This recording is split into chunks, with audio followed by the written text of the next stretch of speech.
ದಿನ ನಾನು ಪನ್ನೀರ್ ಮಸಾಲ ರೋಲ್ ಮಾಡ್ತಾ ಇದ್ದೀನಿ.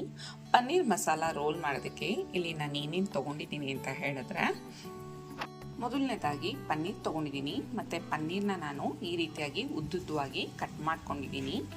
ಜೊತೆಗೆ ಇಲ್ಲಿ ಸ್ವಲ್ಪ ಮಸಾಲಗಳು ತೊಗೊಂಡಿದ್ದೀನಿ.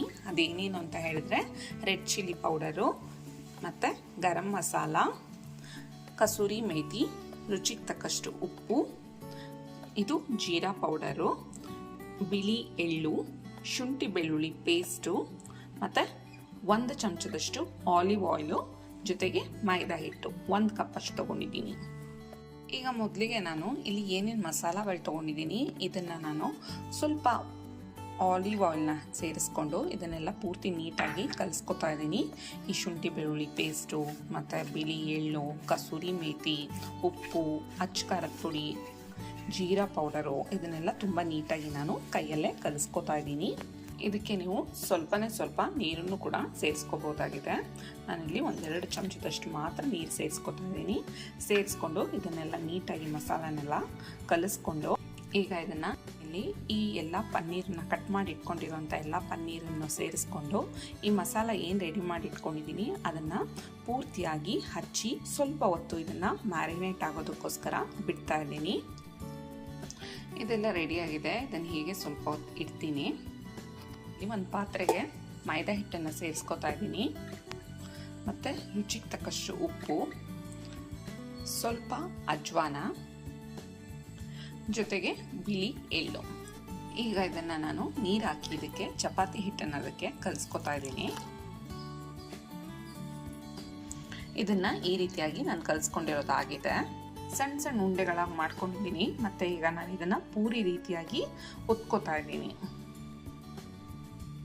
ಇದನ್ನು ಪೂರ್ತಿಯಾಗಿ ಇದೇ ರೀತಿ ಕಟ್ ಮಾಡ್ಕೋಬೇಕಾಗತ್ತೆ. ಈ ಪನ್ನೀರ್ನ ಮ್ಯಾರಿನೇಟ್ ಮಾಡೋದಕ್ಕೆ ಯಾವುದೇ ರೀತಿ ನಾವು ಲಿಕ್ವಿಡ್ ಐಟಮ್ಸ್ನ ಏನು ಬಳಸದೇ ಇರೋದ್ರಿಂದ ಈಸಿಯಾಗಿ ರೋಲ್ ಮಾಡ್ಬೋದು.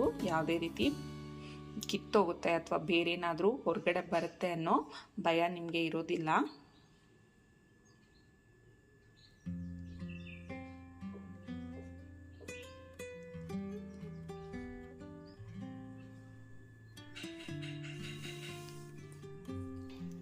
ಇಲ್ಲಿ ಈ ರೀತಿಯಾಗಿ ನಾನು ಎಲ್ಲದನ್ನು ರೆಡಿ ಮಾಡ್ಕೊಂಡಿದ್ದೀನಿ. ಮತ್ತು ಇಲ್ಲಿ ಎಣ್ಣೆನೂ ಕೂಡ ಬಿಸಿ ಮಾಡೋದಕ್ಕೆ ಇಟ್ಟಿದ್ದೀನಿ.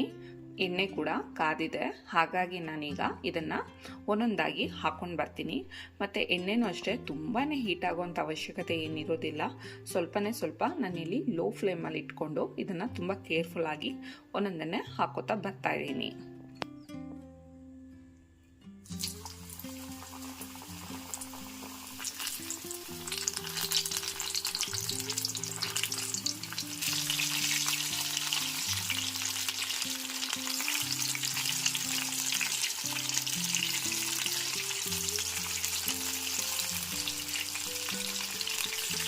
ಇಲ್ಲಿ ನಾವು ಜಸ್ಟ್ ಒಂದೇ ಒಂದು ಲೇಯರ್ ಹಾಕಿರೋದ್ರಿಂದ ತುಂಬ ಹೊತ್ತೇನು ಇದು ಬೇಯುವಂಥ ಅವಶ್ಯಕತೆ ಇರೋದಿಲ್ಲ. ಮೇಲ್ಗಡೆ ಲೇಯರ್ ಏನಿದೆ ಇದು ಫುಲ್ಲು ಕ್ರಿಸ್ಪಿ ಆಗಬೇಕಾಗತ್ತೆ. ಮತ್ತು ಒಳಗಡೆ ಇರೋವಂಥ ಪನ್ನೀರನ್ನು ಈಗಾಗಲೇ ನಾವು ಮ್ಯಾರಿನೇಟ್ ಮಾಡಿಟ್ಟಿರೋದ್ರಿಂದ ಉಪ್ಪು ಖಾರ ಎಲ್ಲ ಅಬ್ಸರ್ವ್ ಆಗಿರುತ್ತೆ. ಹಾಗಾಗಿ ಅದು ಸ್ವಲ್ಪ ಎಣ್ಣೆಯಲ್ಲಿ ಕರೆದ್ರೆ ಸಾಕಾಗಿರುತ್ತೆ. ತುಂಬ ಹೊತ್ತು ಇದನ್ನು ನಾವು ಎಣ್ಣೆನಲ್ಲೇ ಬಿಡಬೇಕು ಅನ್ನೋ ಅವಶ್ಯಕತೆ ಏನಿರೋದಿಲ್ಲ.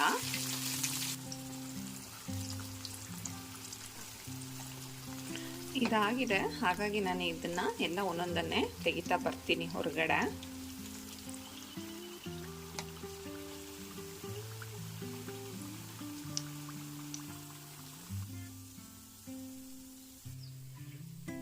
ಇದೇ ರೀತಿಯಾಗಿ ಇನ್ನು ಉಳಿದಿದ್ದೆಲ್ಲನೂ ನಾನು ಇಲ್ಲಿ ಸೇರಿಸ್ಕೊತಾ ಇದ್ದೀನಿ.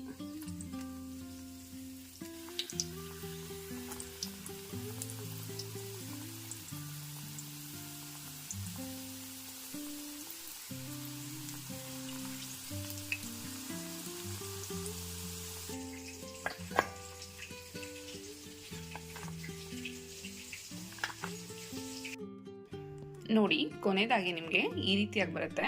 ನೀವು ಟೊಮೊಟೊ ಕೆಚಪ್ ಜೊತೆ ಆಗಲಿ ಅಥವಾ ಗ್ರೀನ್ ಚಟ್ನಿ ಜೊತೆ ಆಗಲಿ ಅಥವಾ ಮಯೋನೀಸ್ ಜೊತೆ ಆಗಲಿ ಯಾವುದ್ರ ಜೊತೆ ಬೇಕಾದರೂ ತಿನ್ಬಹುದು. ತುಂಬಾ ರುಚಿಯಾಗಿರುತ್ತೆ. ಮಕ್ಳಿಗಂತೂ ತುಂಬ ಇಷ್ಟ ಆಗುತ್ತೆ. ನೀವು ಮನೆಯಲ್ಲಿ ಒಂದ್ಸಲ ತಪ್ಪದೆ ಟ್ರೈ ಮಾಡಿ. ನಾನು ಇವತ್ತಿನ ದಿನ ಮಾಡಿರೋಂಥ ರೆಸಿಪಿ ನಿಮಗೆ ಇಷ್ಟ ಆಯಿತು ಅಂದರೆ ಮರೀದೆ ನನ್ನ ಚಾನಲ್ನ ಸಬ್ಸ್ಕ್ರೈಬ್ ಮಾಡಿ. Thank you.